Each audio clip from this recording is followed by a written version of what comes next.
Reportage, 77%.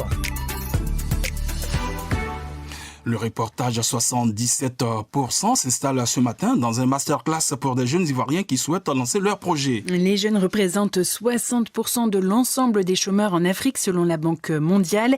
Et pour faciliter l'auto-emploi, des initiatives se multiplient sur le continent comme à Abidjan où de jeunes entrepreneurs partagent leur expérience. Julien Adaye, notre correspondant en Côte d'Ivoire, a participé à ce masterclass. Son reportage. Le rôle que vous devez incarner, qu'à la primo devine le rôle que vous avez joué. Donc, en réalité, il s'agit de mimer, qu'à la fin, on déduise le rôle que vous avez joué. La présentation de M. Philippe Chocolatier m'a ouvert les yeux dans le sens où je me rends compte qu'un entrepreneur ne doit pas avoir peur de prendre des risques. Donc ça fait partie du métier. Et je pense que sur base de ça, il va falloir un jour se lever et puis y aller, quoi. Sarah Kofi, 18 ans, rêve d'ouvrir une pâtisserie. Il est important pour elle de comprendre les contours de l'entrepreneuriat. Elle n'a donc pas hésité à participer à cette rencontre avec les entrepreneurs qui ont réussi. Car Sarah Kofi est inquiète pour son projet. Quand il s'agit de cuisine, c'est un peu difficile de caler des prix sur les marchandises, tout en sachant que nous sommes dans un pays où on est sujet à l'inflation de tout ce qui est comestible et tout ça. Donc c'est un peu ça qui me bloque.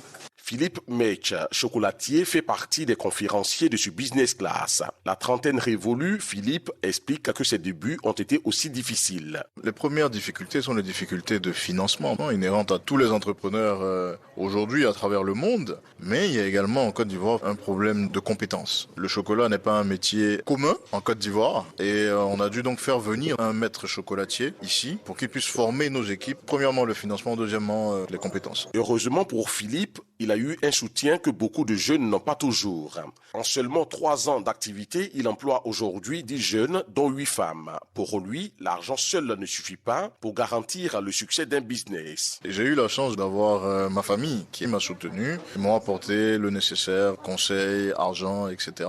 Mais ce n'est pas facile. Un business avec ou sans argent peut marcher ou ne pas marcher. On peut avoir beaucoup d'argent et le business ne fonctionnera quand même pas. Donc c'est vraiment pas forcément une question d'argent, c'est vraiment le mindset. Il faut avoir la tête sur les épaules, il faut savoir où on veut partir, il faut être focus. Marie-Ange Kwame, 22 ans, souhaite créer une ONG pour prendre en charge des jeunes filles en difficulté.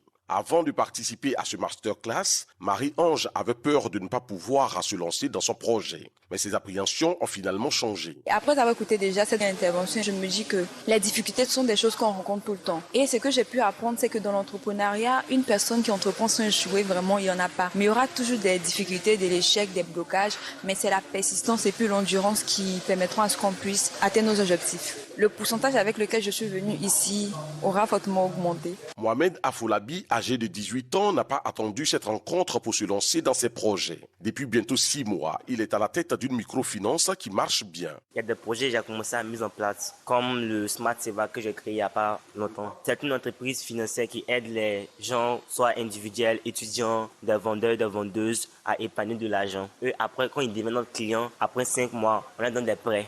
Je fais ma banque pour les personnes qui n'ont pas le moyen d'épargner dans les grandes banques à cause des papiers, des formalités. Là, nous, Smart Seva, on vient comme une solution pour eux. Mais comme tout débutant dans l'entrepreneuriat, le jeune entrepreneur rencontre aussi des difficultés. Mais il ne compte pas baisser les bras. Depuis que j'ai ouvert Smart Seva, les gens n'ont pas trop confiance. Ils disent quoi? Si je prends mon argent chez vous, qu'est-ce que garantit que j'ai répondu mon argent ou il n'y aura pas une faillite? Donc c'est la difficulté auquel je fais face actuellement. Et le problème de marketing. Donc au début c'est un peu difficile, mais à la longue je sais, avec Dieu, ça ira. C'est pour orienter tous ces jeunes porteurs de projets que Gloria Gris-Rouge, initiatrice de ce masterclass, et son équipe ont mis en place ce système de rencontres et d'échanges entre entrepreneurs et les jeunes qui souhaitent se lancer dans le business. Gloria et son équipe veulent aussi former les jeunes à la création d'une idée commerciale et au processus de vente d'un produit ou d'un service.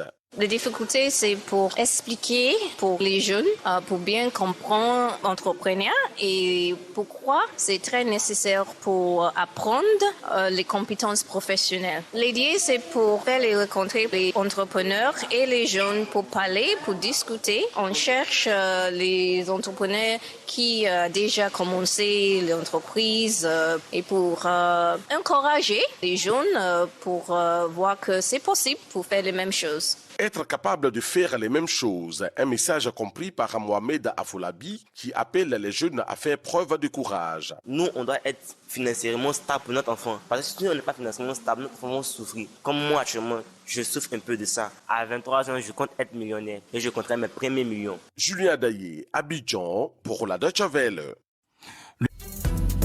Reportage 77%.